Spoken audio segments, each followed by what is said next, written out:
Hi, this is Cass from Aussie Cass Plays, and welcome to a build challenge. I set this challenge because I actually, whenever I do a build, quite often, well, not every time, but often when I do a build, I try and achieve this and I always fail.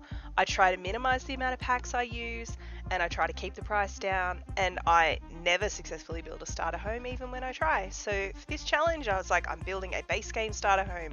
No packs, no even tiny bits over. Like when I built the modern bachelor home, I think it was, I was going to make that a base game starter home, and I think I missed by like maybe 10,000 simoleons. So this house, I've gone bigger. I've made it a suburban home for like a family.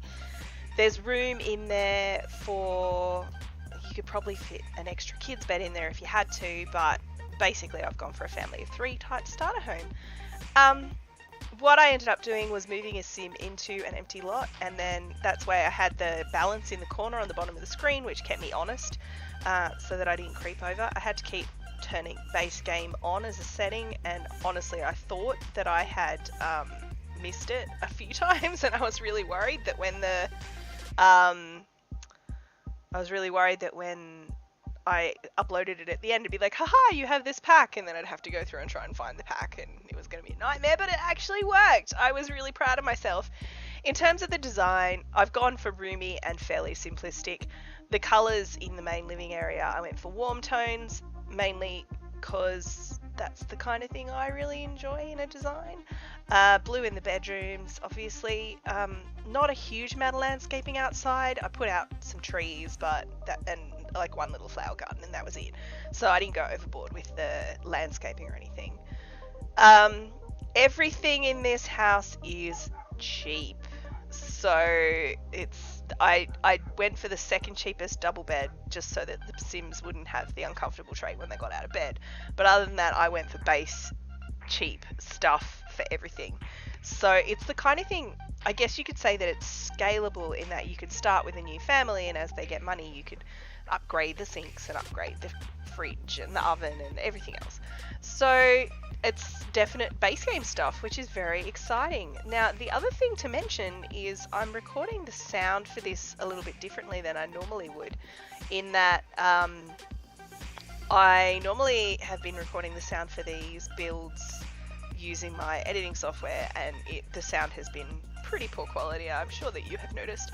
I'm doing this a little bit differently in that I'm trying to do this as a video capture of the video that I've edited. I got the idea from watching someone else's video. They mentioned that was how they got around that same problem. So it'll be interesting to see how it all turns out. And hopefully when you're listening to this, you're not wanting to like claw your own ears off or something. So yeah, there's not a lot else to say about the design. I think it turned out really nicely.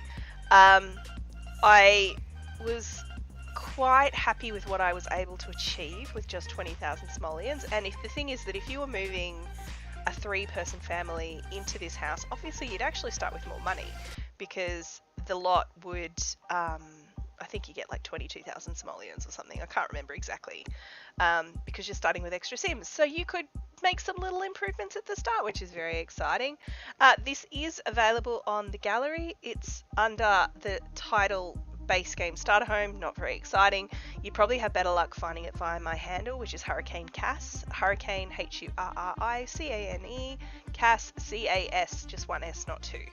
Yeah, that's about all I have to say about it. So thanks very much for watching, and if you've enjoyed the build or want to check out my other challenges and let's plays and all the rest of it, check out my channel, like and subscribe, you know the drill, and I'll catch you next time. Thanks for watching.